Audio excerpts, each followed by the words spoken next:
বিদেশে উচ্চশিক্ষার ক্ষেত্রে বেস্ট এজেন্সি কিভাবে খুঁজবেন এবং তারা আসলেই ট্রাস্টেড কিনা কিভাবে বুঝবেন। আসসালামু আলাইকুম, রবিউল ইসলাম ফ্রম ওয়াইডেবল কনসালটেন্সি। আজকে আমি আলোচনা করব উচ্চশিক্ষার জন্য বিদেশের ক্ষেত্রে আমি আসলে বেস্ট এজেন্সি কীভাবে খুঁজবো এবং তারা আসলে বেস্ট কিনা আমি কীভাবে বুঝবো। তো যখন আমরা বিদেশে উচ্চশিক্ষার কথা ভাবি তখন আসলে আমাদের সকলের প্রথমে আসে যে কোনো একটা এজেন্সির মাধ্যমে আসলে অ্যাপ্লিকেশন করা। কেন? এজেন্সি এই কাজে এক্সপার্ট, তারা আসলে আপনার পুরো জার্নিটা শুরু থেকে শেষ পর্যন্ত হ্যাসেল ফ্রিভাবে আপনার কাজটা করে দিতে পারে। এখন এখানে প্রত্যেকটা এজেন্সি কোনো না কোনো কান্ট্রির জন্য এক্সপার্ট। তো আসলে বেস্ট বলতে আমি সবার প্রথমে বোঝাবো আসলে আপনাকে দেখতে আপনি কোন কান্ট্রির জন্য আসলে আপনি যেতে যাচ্ছেন এবং ওই কান্ট্রির জন্য ওই এজেন্সির এক্সপিরিয়েন্স কতটুকু এবং তারা কত ভালো সার্ভিস দিচ্ছে, তাদের previous experience, previous success story এবং তাদের বর্তমান পরিস্থিতি সম্পর্কে। তো এইটা আসলে ম্যান টু ম্যান ভ্যারি করে। তো আমরা যেহেতু চায়না নিয়ে কাজ করি প্লাস আমাদের ম্যাক্সিমাম অডিয়েন্স চায়না কেন্দ্রিক, সেক্ষেত্রে আমি আপনাকে চায়না রিলেটেড বেস্ট এজেন্সির কিছু আপনাকে নমুনা বা কিছু লক্ষণ আমি আপনাকে আজকে বলে দিতে পারি। চায়নাতে অ্যাডমিশনের ক্ষেত্রে প্রথমে যদি বলি যে আপনি চাইলে নিজে অ্যাপ্লাই করতে পারবেন, বাট যে প্রবলেমটা আসলে নিজে অ্যাপ্লাই করলে হয়, চায়না শুধু স্কলারশিপ না, স্কলারশিপের সাথে বড় একটা অংশ ডিপেন্ড করে স্কলারশিপ কন্ডিশন। তো এখানে আসলে প্রবলেমটা বা এখানে এজেন্সির সাথে আসলে মত পার্থক্য থাকে বা এখানে কনফিউশন লাগে যে কোন এজেন্সি আমাকে সঠিক কথা বলছে, কোন এজেন্সি আমাকে মিথ্যা বলছে। কারণ আপনি যদি নর্মালি 5 থেকে 7 এজেন্সিকে ফোনে কথা বলেন, আপনি নিজে কনফিউজড হয়ে যাবেন যে আসলে কে সঠিক কে মিথ্যা। তো আপনাকেই বুঝতে হবে আসলেই কোনটা সঠিক কোনটা মিথ্যা। এটা বিভিন্ন সোর্স থেকে আপনাকে আইডিয়া নিতে হবে এবং বিভিন্ন রিসার্চ করতে হবে আপনাকে। তো সেই ক্ষেত্রে বলবো চায়নাতে যেমন স্কলারশিপ প্রোভাইড করে এবং প্রত্যেকটা স্কলারশিপের বাইরেও চায়না কিছু স্কলারশিপ কন্ডিশন রাখে এবং এই কন্ডিশন যদি আপনার এজেন্সি আপনাকে না বলে তাহলে কিন্তু ওটা আপনাদের বেস্ট এজেন্সি না।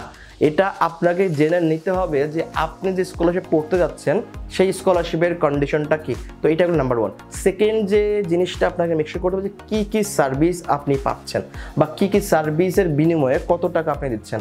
এমনও কিছু হতে পারে যে আপনাকে শুধু অ্যাডমিশন লেটার দিবে, JW202 দিবে, ভিসার কোনো দায়িত্ব নেবে না। তো আপনি যেহেতু ফ্রেশার্স, আপনি নতুন, আপনি তো জানেন না যে কোন স্টেপের পরে কোন স্টেপ আছে, কোনটার উপরে কী করতে হবে এবং কী করলে ভিসাটা খুব সহজে পাওয়া যায়। তো যদি তারা এই সার্ভিসটা মেকশিওর করতে না পারে তাহলে সেটা কিন্তু আপনার জন্য বেস্ট এজেন্সি বা বেস্ট প্রতিষ্ঠান না।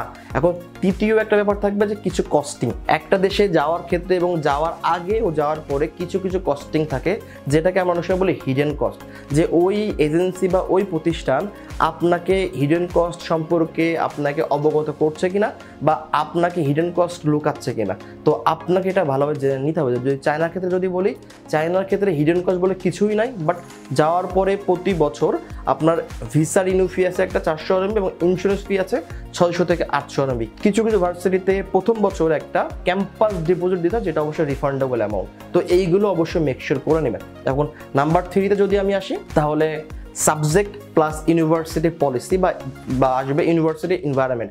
অনেকেই আছে যে এখানে আপনাকে যে কোনো সাবজেক্ট আপনাকে উদ্বুদ্ধ করবে বা ইন্সপায়ার করবে, বাট আপনাকে বুঝতে হবে যে সাবজেক্ট আপনি কোনটা নিয়ে পড়তে পারবেন এবং কোন সাবজেক্টের ডিমান্ড আগামী দিনে আসবে। বর্তমান কোনটাতে ডিমান্ড আছে এটা চিন্তা না করে আপনি যখন এডুকেশন শেষ করবেন ওই সময় কোনটার ডিমান্ড হবে ওই চিন্তা করে আপনাকে অবশ্যই সাবজেক্ট নিতে হবে এবং সেইটা থেকে সেই সাবজেক্টের জন্য আপনি অবশ্যই সেই ব্যক্তি বা সেই প্রতিষ্ঠান হেল্প নেবেন। এটা যেন এমন না হয় ওই প্রতিষ্ঠান বা ওই ব্যক্তি তার সুবিধার্থে আপনার কোনো সাবজেক্টে আপনাকে আসলে অ্যাডমিশন করা দিচ্ছে। অবশ্যই আপনার প্রায়োরিটি, আপনার ইউনিভার্সিটি চয়েস, এগুলো অবশ্যই আপনাকে মাথায় রাখতে হবে। নাম্বার 4 যদি আমি বলি যে অ্যাডমিশন লেটার এবং JW202। অনেকেই আসলে একটা ব্লেম বা অনেকেই কনফিউজড বা অনেকে যাওয়ার পরে এই কথাগুলো অনেক সময় বলে যে আমি এক প্রকার জেনে এসেছিলাম, যাওয়ার পরে আর এক রকম হয়ে গিয়েছে। লাইক আমি এসেছিলাম ফুল স্কলারশিপের নাম করে, বাট এজেন্সি আমাকে আসলে স্কলারশিপ প্রোভাইড করেনি, যাওয়ার পরে দেখি স্কলারশিপ নাই। আসলে স্কলারশিপ কিন্তু কোনো এজেন্সি প্রোভাইড করে না। স্কলারশিপ পাচ্ছেন আপনি আপনার যোগ্যতায়, আপনার প্রোফাইলে আমরা কাজ করে আসলে স্কলারশিপটা আমরা এনে দিতে পারি। বাট এখানে কিন্তু অনেকেই বলে যে সিট কেনা আছে, আমার এই সম্পর্ক ভালো, আমার এইটা ওইটা। তো এই সকল এজেন্সি থেকে আপনাকে আসলে একটু দূরে থাকতে হবে। চায়নাতে আসলে সিট বাণিজ্য হয় না। চায়নাতে আপনার প্রোফাইলের উপর আমরা কাজ করে দেন স্কলারশিপটা আমরা এনে দিতে পারি। বেসিক্যালি এখানে আমাদের কোনো রকম এখতিয়ার বা আমাদের কোনো রকম পাওয়ার নাই। অনেক ফাইল আছে যেগুলো রিজেক্ট হয়, সেইগুলোতে কিন্তু আমরা চাইলেও ওই ভার্সিটি থেকে আমরা কিন্তু অ্যাকসেপ্টেড আনতে পারি না। বাট আমরা কীভাবে কাজ করি, আমরা আসলে একটা স্টুডেন্টের জন্য মাল্টিপল ভার্সিটিতে অ্যাপ্লাই করি। তো ইনকেস যদি কোথাও রিজেকশন আসে তাহলে তার অপশন থাকে, সেই অপশানে আমরা কিন্তু খুব সহজে স্টুডেন্টকে অ্যাডমিশন করাতে পারি। এইটা আসলে অ্যাডভান্টেজ। প্লাস যদি আমি একটু লাস্ট যদি আমি দু একটা কথা বলি যে এজেন্সি খোঁজার ক্ষেত্রে, যে অবশ্যই দেখবেন যে আপনি যখন চায়নাতে যাবেন বা যাওয়ার পরে কিছু কাজ থাকে, লাইক এয়ারপোর্ট পিক আপ থাকে, ব্যাংক কার্ড, বাস কার্ড, মেট্রো কার্ড। তো ওই এজেন্সি বা ওই প্রতিষ্ঠান আপনাকে এই সকল সার্ভিস মেকশোর করতে পারবে কিনা, এটা যেন এমন না হয় যে আপনি যাবেন, যাওয়ার পরেই আপনার সাথে সম্পর্ক শেষ, আপনার সাথে কোনো যোগাযোগ নেই, তাহলে কিন্তু আপনি বিপদে পড়বেন। কেন, ওই দেশে কিন্তু আপনার কেউ নাই। সবসময় মনে রাখবেন, যখন আমরা বা কোনো প্রতিষ্ঠান কাজ করবে, পেপারসে আপনার অলওয়েজ লেখা থাকবে গ্রান্টর ইন চায়না, এবং সেই ব্যক্তির নাম লেখা থাকবে। দেশে আপনার গার্ডিয়ান আপনার পিতা মাতা বা আপনার আত্মীয়, কিন্তু বিদেশে কিন্তু আপনার গার্ডিয়ান আমি বা আমরা। তো সেই ক্ষেত্রে অবশ্যই আমাদের সাপোর্ট দরকার আছে। তো এইটা যেন না হয় যে আপনাকে সে চেনেই না, কোনো নকই করে না বা কোনো খোঁজ খবর নাই, বিপদে পড়লে কোনো হেল্প করে না। তো এই সকল ব্যক্তি থেকে আপনাকে একটু দূরে থাকতে হবে। তো চায়না নিয়ে যদি আপনাদের আরও কনফিউশন থাকে, যদি আপনারা জানতে চান কেমন স্কলারশিপ পাবেন এবং সেই স্কলারশিপ আপনার জন্য ভালো হবে কিনা, চাইলে আপনারা আমাদের অফিসে আসতে পারেন। হোয়াটসঅ্যাপ নাম্বার দেওয়া আছে এবং আমাদের ডিসক্রিপশন বক্সে অপশন লোকেশন দেওয়া আছে। আশা করি আপনার উচ্চশিক্ষার জার্নি WWC এর সাথে শুভ হবে। ভালো থাকবেন। আসসালামু আলাইকুম।